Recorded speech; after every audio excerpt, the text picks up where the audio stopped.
How to change the year on Google Earth Mobile. Hi everyone, welcome back to another video.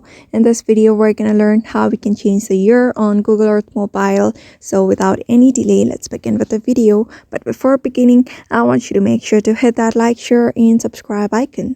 So first of all, download the Google Earth application on your device. Download the latest version. After that, you should be able to log in into your account.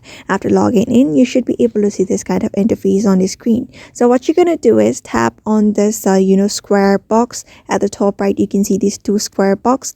You can simply tap on that option, and when you scroll down a bit, you can see this additional layers. Under there are different kind of functions here, but what you're going to do is enable this option called time lapse, which it is written view a global time lapse of the video planet from 1984 to today. Simply launch this, enable this option, and get back to your app. And here, when you scroll down, you can see this your time lapse here. You can see how my time has been changing. You can see 2010, 11, 12, 13, 14, how it is changing, like the Google Earth time lapse. So you may just change the speed as well, slow to medium, and medium to fast as well.